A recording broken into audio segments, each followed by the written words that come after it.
Hey, Tony, so the other day, you want to hear the story really? The other day, I got this new ride, I got a BMW, it's nice, but it's a little older, so it needed some exhaust work, So I took it down to Tony, and you know what Tony told me? He said, hey, Ian, it's going to be $500. And I was like, Tony, do I look like a guy that has $500? And he said, look, Ian, I don't care if you come here in a suit. I don't care if you come here in flip-flops. I need $500 for this muffler, Tony don't care if I got money or not because he needs the $500. That's what he charges for the muffler.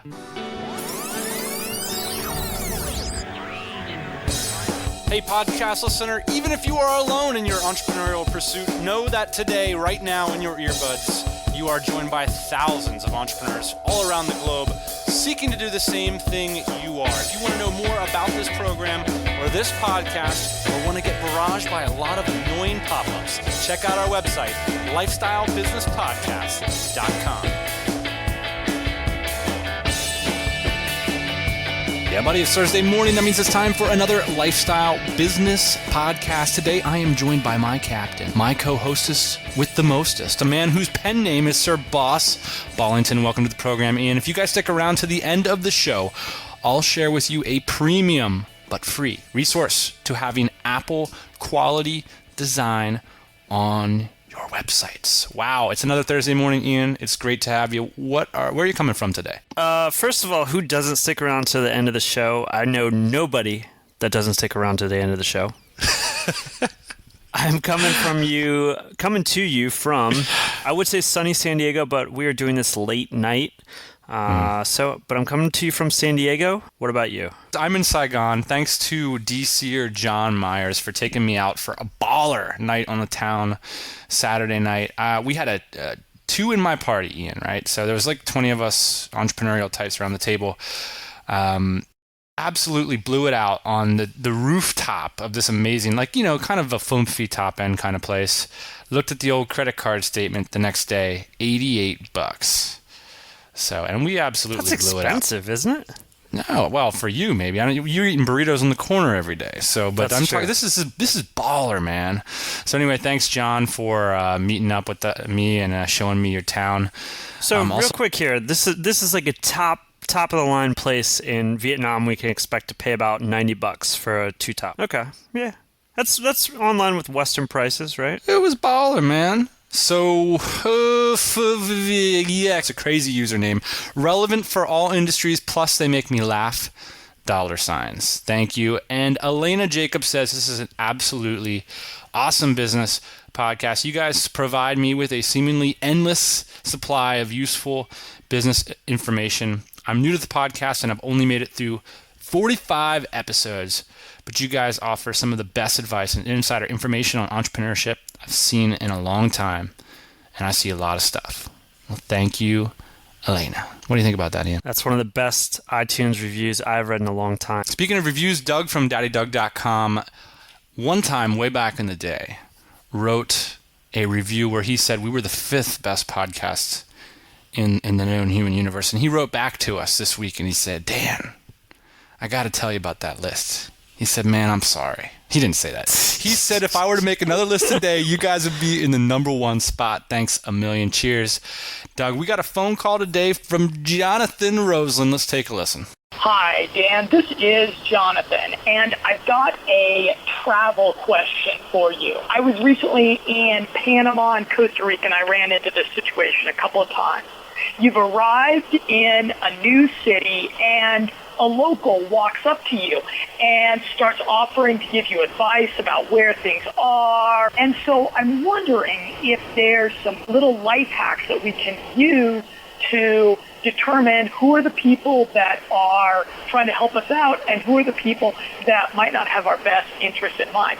Also, I guess the same thing kind of goes for when you're at some bar in some country and you're flirting it up with some exotic, attractive member of the opposite sex. So thanks again. I really appreciate that. I'm Jonathan Roseland with the Limitless Mindset Podcast. All right, Jonathan, great question. And Ian has a couple responses for you. What say you, Sir CEO? Love getting these phone calls. Okay, so I've got a couple things to say about this. I treat travel kind of like I treat driving on the highway, and that is this. I am always going about 10 miles an hour faster, 10 miles an hour faster than everybody else because of a couple things. One is I have no respect for the speed limit or the law. Because you have a need for speed, man. Yes. Second reason is I have a need for speed. But the third reason is I don't leave a lot of the judgments up to the other people on the road because I don't know if they're smoking dope. I don't know if they're on Xanax. I don't know what they took this morning, but I don't trust them. So I like to go a little bit faster than everybody else and do the overtaking. And I think the same should be true for you when you're traveling. You are in control of yourself and probably not so much your surroundings when you're traveling around, but you should do the overtaking. So I don't let people approach me too much when I'm traveling if I can help it. And if they do, I don't necessarily take their advice. So I do the approaching. You have a piece of advice written on here called flip, flop, and glue. What kind of prompt is that?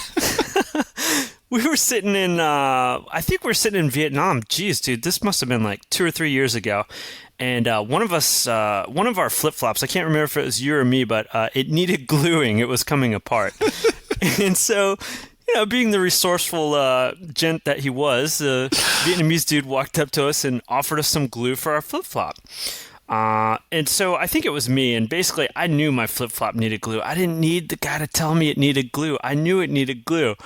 These are my flip-flops. I know it needs glue, right? And so I didn't take him up on the glue, but I knew it needed the glue. And the point here is that... if your flip-flop needs glue or not. You don't need somebody to walk up to you and tell you your flip-flop needs glue. That's an awful point. Go up to I love it. I think the point is come to Vietnam. You'll have these amazing pedestrian travel experiences. People will intuitively know that you need glue for your flip-flop. This might relate to my point, which is, look, when you show up in a place like Vietnam, it's still planet Earth. A lot of really smart people sort of just go limp, and it's like, well, I'm in a whole different place now. I just gotta kind of go with the flow, and they'll do all kinds of, ridiculous oversights because they're not taking full responsibility for. It's still Earth. They're just speaking a different language. And so I think the word you're looking for here, because I was struggling to find words, so let me find one for you. I think the word you're looking for here is derp. That's exactly right. Don't derp around just because you're in another country. You can still be, have a ton of backbone. You can still be a confident entrepreneur, even though you're in some random place where they don't speak your language. And finally, in regards to the opposite sex, and this is a policy that Ian and I have developed and honed over, a few decades now, is that if a woman is attracted to you in any way, always be suspicious, regardless of her culture, creed, or country. That works well for Ian and I, and I would recommend it to all. I've never had a woman be attracted to me, so... All right, so Jake has a question for us. He asks, he sees a common problem for entrepreneurs, and this problem for him. It's the belief that their product is not valuable and not worth people spending their hard-earned money on it. So it's sort of like an unearned guilt, is what he's saying. Okay. And he'd love to hear Ian's thoughts on it. Oh, business guru. What do you think?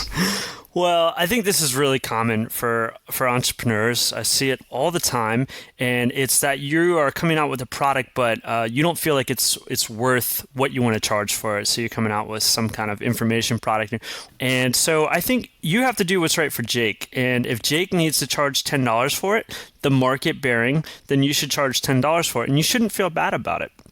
So the market has a price for everything. The market has a price for tires, has a price for sunglasses, has a price for computers. Everything's kind of been established, and hopefully you're coming out with a product that's relevant to a market. If you're coming out with something brand new, then I guess this is a little bit difficult. But my guess is, Jake, that you're coming out with a product in a market that already exists, and so the price has already been determined. Best thing you can do is figure out where your product fits into that and start selling it. That works for me. Let's listen to Matthew Newton from Driverless Car HQ. He says that he just got off the phone with Wired.com. They're going to be quoting one of his articles in a story tomorrow. They've gone from writing posts with 100 posts with one comment to getting mentioned in U.S. News this week. So again, that's driverlesscarhq.com. And what Matthew Newton is trying to help us to illustrate is the power of specialization. This is something that Ian and I talk about constantly. Stop starting a random blog about cars. Stop starting a random blog about business, much like this one. Start something focused, and Wired is going to give you a call like a boss. This is such a cool story. Wrote 100 posts and not one with a comment, and then Wired called him up. That is proof, too, that the silent majority is working, right? That's the silent majority. That's, over 99% of your audience will never, ever get in contact with you. And writing for them, and like, you have to have an intuitive sense about who they are. This is one of the biggest problems that I see with bloggers, Ian, is that they write to their tweeters. They write to their Facebook friends. And there's nothing wrong with that inherently, but they can often miss the boat with the 99% of people who aren't tweeting about stuff. And I think one of our advantages is that we've met hundreds of our readers and listeners. And so when I like talk about this stuff, I see them, like their faces are floating in my head. And so I'm not just writing and talking for tweets. And I think that you can come off like a little bit of a sellout. You can do sellout stuff, and nobody likes a sellout, right, Ian? Except you. That's right. You you love a sellout. But look what happened to Green Day. Dan Norris, one of our good buddies, podcast supporter, started a podcast, and the first episode is already causing a lot of discussion. It's the power of quality content, man. Check out webdomination.go. Man, we got a lot of stuff going on in this episode. Skylar writes us an email saying, I've been listening to the LBP for 4 to 5 months. It has made me realize that my dream is to achieve the same lifestyle as you and Ian. I'm very passionate about entrepreneurship, but the opportunities are slow to come. So one of my goals is to build my skill sets.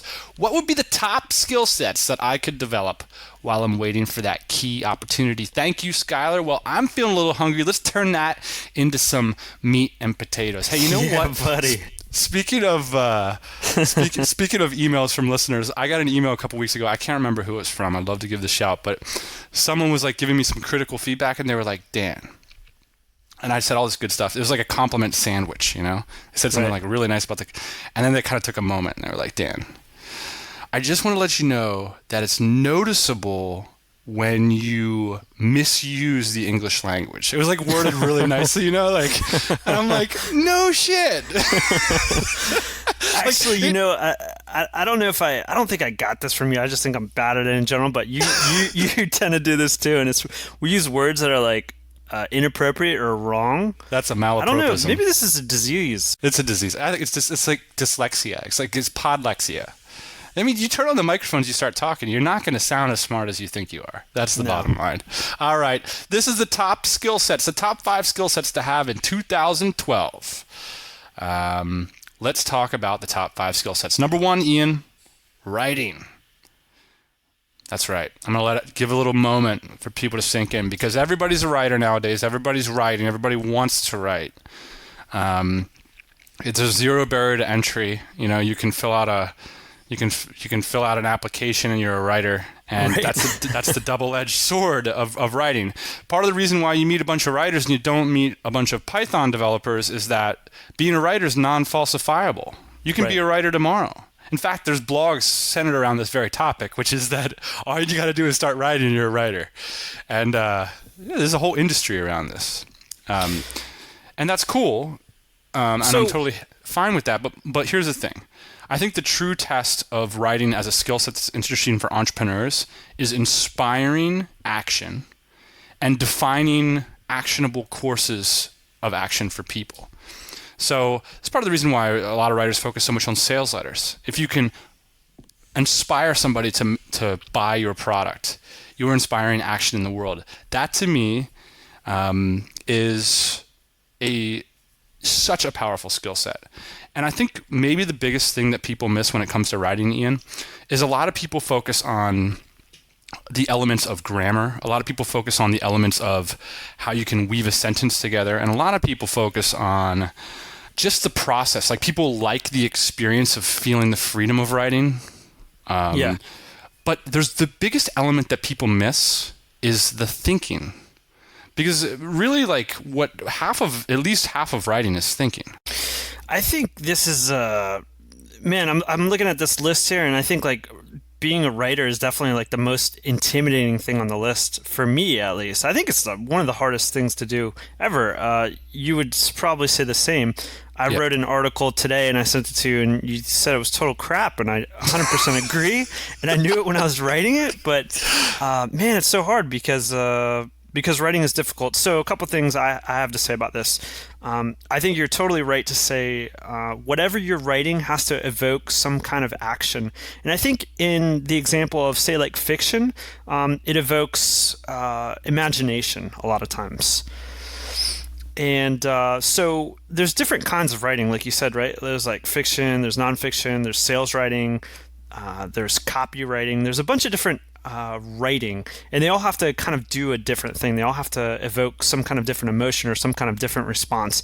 And what I see with 95% of writers, myself included, is that, like you said, there's no actionable item to be had after you read that piece of what you would call maybe bubblegum. Well, I think there's another element to it, which is concept generation. I mean, that's one of the most powerful things about writing, is that you develop concepts that then become like swords, like they're tools that you can use to move forward with your business.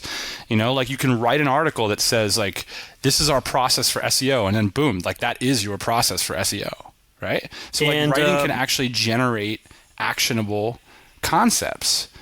And sorry, that's what, I'm gonna just look back to your crappy article. Let's take that as an example. It wasn't that it was crappy. It was that you did it in 20 minutes. So it's like, all right, well, you put some thoughts forward, and then we went in there and we slash and burn the thing. We were like, well, what's left? What was the nugget that is going to be meaningful for any future concept? And then I think what we're seeking is some kind of something that rings true, something that emerges as something that we can build a business on, or we could build a podcast on, or we could build an article on. And so it wasn't really the fact that you're not a good writer. It was that you spent 20 minutes on the damn thing, right? That's very true. Stuff takes time. And I think what you're saying is that nothing actually came out of it. And I think that's true of a lot of things. Like you go to build something, let's say like in SolidWorks and like 3D modeling program, right? And something comes out of that. Like you put all the parts together and it becomes something. Man, that's difficult to do with writing. Yeah, so I mean, it's very difficult. There's one other thing about writing that I think is important, which is you want to strike a balance between having your own integrity about what's good, but most writers are way too heavy on the own integrity side, and it's a defense mechanism. I think you got to put your writing out to the world, and if people aren't mirroring it back to you, if people aren't saying, yeah, that's valuable to me, or yeah, that helped me move forward in some way or not, you're not really doing much with the pen. You know, stick with the sword or whatever. So I think writing's a really tough one, again, because it's non-falsifiable. You can't walk into a room and be like, boom, I'm a Python developer, peeps. And then it's like, once it's like startup weekend or whatever, and you start to like, you know, all of a sudden you're just sitting there with fucking sweat going down your your forehead. It's like you're not going to get too far with that story, right? Right. And I think it's the thing about, you know, non-falsifiable statements is that you can keep saying them for a long time without anybody ever giving you any good feedback about it. And that's why I think it's so important to focus your writing on moving things forward. Focus your writing on having those actions happen afterwards, because then you're going to know whether it's even meaningful that you're doing it or not. And it's this whole, you know, advice world of like, just do it every day until you're blue in the face, and then one day you'll wake up. And I couldn't think of worse advice. It doesn't make any sense to me. You got to have a reason behind what you're doing. That's why I love blogs, because you can focus your writing on actually trying to solve people's problems. You know, that's the most interesting. That's like the simplest hack to being interesting in the world, is if you want to make your writing interesting, solve a really simple problem with it, and it'll be interesting. Even if it's about, why is this weird icon popping up on my Mac OS? Well, I'm interested. Number 2, becoming a developer with design sensibility. This one is kind of a, what would you say? This is hitting it off the T-ball. Everybody knows that being a developer it's that magical combination of being super difficult to learn and super valuable to the marketplace. Everybody needs developers. If you want to become a developer, if you're thinking about making this life decision, check out Dreaming in Code. I actually think like great writers and great developers have a lot of things in common. They're both like builders and tinkerers. A lot of people don't realize, like, I spend a lot of time writing, and I just absolutely disappear for 10 hours at a time, and I wake up as 10 hours later because I'm tinkering, I'm building, I'm stringing together the lines of code. And so I think what I'm trying to get at is, like, I think to be a good developer, just like to be a good writer, you have to kind of recognize in yourself, do you have that builder gene? Do you like to kind of go into the closet and sit there and tinker all afternoon? If you don't have that, maybe development is not the way to go. Yeah, I think a lot of people have the potential to tinker around, but I think a lot of it has to do with follow through too. So I see a lot of tinkering around and then, like, not a lot of follow through. So I think if you're going to be a developer with design sensibility, you've got to want to tinker and then also follow through with the end product. Right. So the first two ones are very tinker oriented. Now we're going to the gradient's going to start to shift to more broader skill sets. Number 3 is become an industrial designer or an engineer. So this is part of the DNA that allowed our business to get jump started. Again, it's a difficult, unique, and marketable skill. What drew you to this, Ian? What drew me to it and why I think it's still important in 2012 is because it's a very specific skill set to have, and it's a pretty clear path to, like, making money too. So as a designer or an engineer, I think it's pretty clean cut. So you have a unique and specific skill set that allows you to either engineer things or design things and then go ahead and manufacture things. And so the way that that's worked out for us has been pretty good. All right, so question for you. If somebody's listening in the audience and they're like, well, I missed the freaking 4-year college boat on the whole industrial design thing, how does one get good at this without going to school? Not a problem. 3D solid modeling is another way to get into this, and that's something that's very tangible.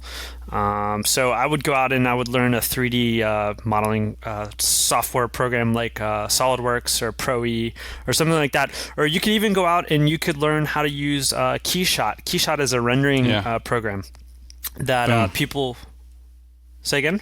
I was just saying boom. Sorry. Oh, yeah.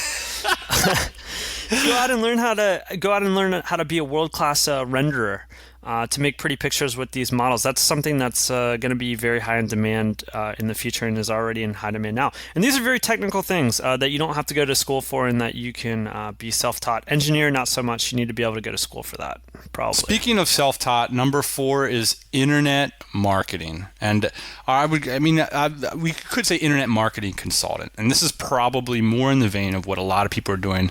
And that can be a problem too, because again, this is very attractive. The barrier to entry is 0. So I want to talk about the real barrier to entry to being an internet marketer. Here's what it is.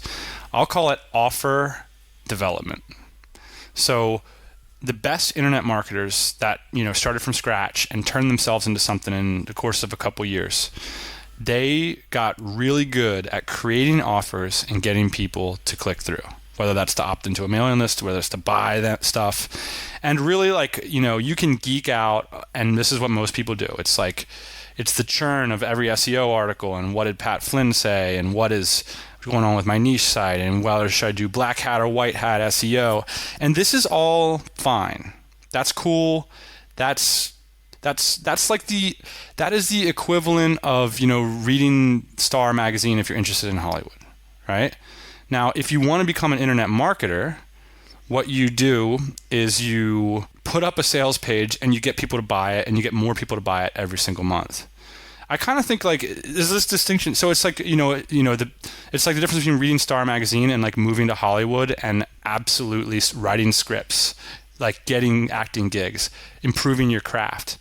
I often think I have this weird distinction in my head. I bring it up occasionally between sharks and dolphins, and it's that dolphins kind of just derp. They jump into the ocean. They swim around. They get kind of hit by every current that comes their way. Oh, someone said to do white hat. Oh, someone said to do black hat. Oh, this oh that. I think sharks, they just watch. They just seeing what everybody's doing because they already got an offer live, and they're using all these forces just to push people right. That's not even a good metaphor. No, I get where you're going with this. But my point is that if you want to become a great internet marketer, I think it's one of the best opportunities, because if you're good at it, you can live anywhere in the world for the rest of your life. And that to me is just an amazing opportunity. And I think to make this a little bit more tangible, I think you can become an internet marketing guru on the e-commerce front too, because this is going to be something that's going to be huge in demand in the future, is figuring out ways to convert better on e-commerce sites. Yes. And it applies there too. So I don't think, I am in the traditional sense might not be appealing to a lot of people. I think I am in the way of conversions on e-commerce. Sure. That's pretty tangible. Yeah, and let's get off the conflation between, learning how to become developing great offers and teaching people how to make money online. I mean, these are two different things. So every new company depend on some kind of internet marketing. Your goal as a upstart internet marketer is to choose a hyper focus, like opt-ins for bloggers, and to just absolutely bench press that one particular skill set. And that's going to work for you. Absolutely. So number 5, and this is the most important one, we're going to call this the hero skill set. This is more important than Python development. This is more important than learning how to be an online marketer. This is more important than your fancy skill set. This is the most important thing you can develop, Skylar. And Ian's my hero. So Ian, explain to me the hero skill set, and maybe why is it so rare to be a hero? I think it's rare to be a hero because it's difficult, and we're not talking about lifting cars off babies here. That's difficult stuff. All you have to do to be a hero, especially in a company, is to just make decisions about things. And you have to be able to make decisions and know that there's consequences wrapped around those decisions. So you can't just make a decision about which pencil you're going to buy everybody at the office. That bears no consequence. You have to make decisions that really affect the business, the bottom line, the market, things like that. So yeah. I think if you are able to make those kinds of decisions for people, because 99% of people aren't able to make those decisions for themselves. So if you can make those kind of decisions for people in business, you're going to be a hero. I'll tell you what the not hero does. The not hero plays patty cake with everybody. Because here's the thing. Every time you make a hero decision, there's collateral damage. There's no exception to that. Every time you decide to not do X and do Y, the people in the X camp are going to be miffed. They're going to be angry. They might lose their jobs. Who knows what's going to happen? And that, I think, is why people are unwilling to be heroes, because they don't want to go through that stress. So what they do is they go play patty cake with everybody. They run over to the guys in the X camp and they say, hey, I'm going to do this. Is that okay with you? All right, high five. They go to the next guy and they're like, hey, I'm going to do this. Is that okay with you? High five. They go to the next guy and they're like, hey, here's my plan. Can I get your feedback on it? Would you mind getting, should I CC you on it? And it's like all this kind of crap, And that is what everybody does. It's like, what do they call it? Like the innumerable irrelevant tasks that are out there. I think what the hero does is they hear all that stuff and they sit back and they say, I'm going to do this. And everybody can freaking eat it, because I can't explain to everybody what's going on right now. I was having a conversation last night, and there's this great article. I forget who linked to it, but it said that parents are awesome at knowing what's good for their kids, but they're very bad at knowing what's best for their kids. So, your parents give you these suggestions about good stuff to do. Like, it would be good if you kept that nice job, or it'd be good if you went to college, But they really suck at knowing what's best for you. That's because what's best is that unique little moment of experience that you have that nobody else has, that you can go for it. That's only you. The guys at the LBP aren't going to be able to corroborate that for you. You're going to have to make that judgment just for you. And if you try to turn around and play patty cake with everybody about it, you're going to miss out on what's best, and you're going to be left with what's good. And I think that to me is being a hero. And that's tough. I know, man, that's tough. It's so much easier just to say, I'm going to go to uni because mom and pop signed off on this jam, man. They even going to help me pay for it. Speaking of which, we should link C to Mark Cuban's article about education. Let's do it. Let's get moving on to the quick tips, tricks, and or funny jokes section. Well, Ian, I got to tell you, the Dr. Dre beats are still in fine working order, and I would just like to re-mention them because of the pleasure that they have brought into my life. I have gone back and forth on these damn headphones for 4 months, even when I first, because I'm sensitive about material purchases, because, we're trying to keep it tight, man. We don't want to be keep it tight. So wait a second here. You got the Dr. Dre Beats. I got the Dr. Dre Beats. When did you buy your Beats? I probably bought them like a month and a half ago, something like that. Okay, so I think what would be more interesting today than you telling everybody how cool your Beats are, because everybody knows how cool Beats are. All the rappers I don't know. are wearing, I heard right? a lot of people talk. I heard a lot of people having some hate on the Beats, man. Everybody's saying you should get Bose. You shouldn't get Bose. You should get the Beats. You should get the Beats. We both have the Beats. I've listened to both, and I think the Beats have better sound quality. But here's what I think would be more interesting. I think we should make a bet on whether or not you trash those Beats in the next year. All right. All right. And what happens if I lose? All right. So if you lose, you pay me $100. 100 US dollars? $100. I bet you're not going to make it a year with those Beats because you're so hard on your stuff, man. But if you do, it's really a testament, the true test of how durable the Beats are. I'll be super impressed if those Beats make it a year with you, and then I'll go tell everybody how durable the Beats are. I like what you're saying, man. You're telling me to put my money where my mouth is. Well, I'm going to go into my calendar and make a tickler because I have a sense that I'll be collecting a Benji from you 1 year from now. Finally, I want to point you guys to premiumpixels.com. I got a couple designer nerd friends that have absolutely been blown away by the layered Photoshop files that are for free download after an opt-in at premiumpixels.com. People are going nuts. We are using some of these Photoshop elements to redesign some of our websites. Basically, the guy who runs the site is a world-renowned, like Apple-level kind of web designer, and he just absolutely put out his layered Photoshop files for free download. That's so cool. I have a designer friend who said, I would have easily paid $1,000 for this. Like, I wouldn't even blink. So that's baller. $1,000 value, premiumpixels.com. Well, Ian, today I'm going to play you out with some 17-year-old European guy who absolutely made the coolest mashup I've heard in a couple months. And if you put this tune on auto repeat on YouTube, it's scientifically proven. I did the experiment yesterday. You will get more work done. So I can't even pronounce the name. I think it's Median, but I hope that you guys enjoy the jam. And Ian, I certainly enjoyed you joining us on the LBP, phoning it in from San Diego. We'll see you next Thursday. Yeah, buddy. Hey everybody, thanks for listening. Don't be shy. We've got a mailing list, lifestylebusinesspodcast.com. Go there, get yourself signed up, and we'll keep you up to date on everything